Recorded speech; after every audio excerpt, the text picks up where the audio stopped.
కాంగ్రెస్ అధికారంలోకి వచ్చాకే ప్రజలకు ఇబ్బందులు మొదలయ్యాయని కుత్బుల్లాపూర్ ఎమ్మెల్యే వివేక్ ఆరోపించారు. ఎన్నికల్లో ఇచ్చిన హామీలను కూడా సరిగ్గా అమలు చేయకుండా ప్రజలను మోసం చేస్తున్నారని మండిపడ్డారు.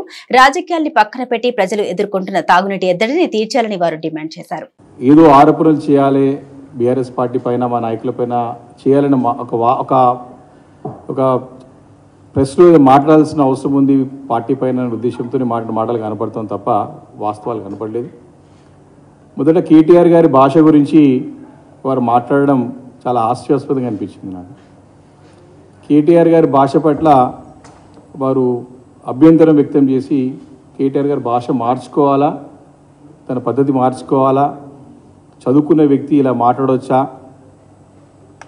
అని మాట్లాడడం చూస్తూ ఉంటే మరి అందరూ కూడా ప్రజలందరూ కూడా ముక్కున వేలేసుకుంటున్నారు.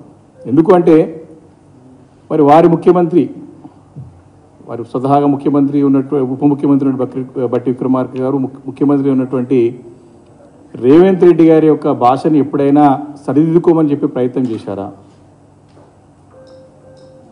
వారు మాట్లాడినటువంటి భాష అనేక సందర్భాల్లో మరి చాలా వల్గర్గా, అంటే మన తెలంగాణలో హైదరాబాద్లో గలీజ్ భాష అంటాం మనం, చాలా చీప్ మాటలు మాట్లాడిన సంగతి అనేక సందర్భాల్లో చూసాం. ముఖ్యమంత్రి కాకముందు, ముఖ్యమంత్రి అయిన తర్వాత కూడా అదే పద్ధతి అదే ధోరణిలో ముందుకు వెళ్తా ఉన్నారు. వారు ఒకనొక సందర్భంలో మానవ బాంబులు అని చెప్పినారు. మానవ బాంబులుగా వెళ్ళి మేము వారి ఆత్మాహుతి దాడులు చేస్తామని చెప్పినారు. పేగులు మెడలేసుకొని చెప్పి తిరుగుతామని చెప్పినారు. వ్యక్తిగతంగా దూషణలు అనేక సందర్భాల్లో అనేక వ్యక్తులని, అనేక నాయకులని, అనేక పార్టీల వారిని మరి వారు వాడిన భాష ఒక్కసారి గుర్తు చేసుకోవాల్సిన అవసరం ఉందని చెప్పేసి నేను బట్టి విక్రమార్క గారికి తెలియజేస్తా ఉన్నాను. మరి అపారమైన అనుభవం ఉన్నటువంటి మా నాయకుడు తెలంగాణ రాష్ట్ర సాధనకై మరి ఇక్కడిగా 2000 కోట్ల బయలుదేరి తెలంగాణ రాష్ట్ర సాధించిన తెలంగాణని దేశంలోనే అగ్రగామి రాష్ట్రం నిలబెట్టినటువంటి నాయకుడు మా కేసీఆర్ గారిని కూడా చాలా సందర్భాల్లో మరి వయసుకు కూడా గౌరవం ఇవ్వకుండా మరి దుర్భాషలాడినటువంటి ఆ దుర్భాష చాలా అంటే చాలా నీచంగా, చాలా ఘోరంగా మాట్లాడిన సందర్భాలు మరి నేను ఈ సందర్భంగా బట్టి విక్రమార్క గారికి నేను గుర్తు చేయదలుచుకున్నాను. నిజంగా కూడా మరి అల్టిమేట్గా ఒక మంచి మాట మాట్లాడారు. మీరు మంచి సాంప్రదాయం ఉండాలా, రాజకీయాల్లో భాషలు మాట్లాడకూడదని చాలా సందర్భాలు చెప్పినారు.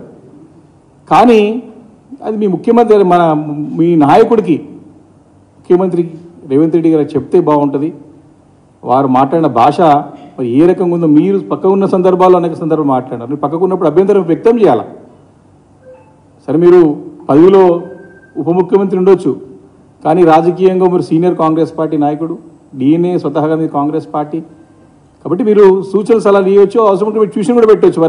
వారికి ట్రైనింగ్ ఇచ్చి భాష ఎలా ఉండాలా, ఎలా మాడితే రాష్ట్రం బాగుంటుంది, ఎలా పోతే పద్ధతి ప్రకారం ఉంటుందని చెప్పి చెప్పవచ్చు. మీతో కాకపోతే ఇంకా జాతీయ స్థాయిలో ఉన్నటువంటి మీ నాయకత్వాన్ని కూడా ఆహ్వానించి వారికి ట్రైనింగ్ క్లాస్ ఇప్పించచ్చు. నేను స్వతహాగా దగ్గర 3.5 దశాబ్దాల నుంచి కూడా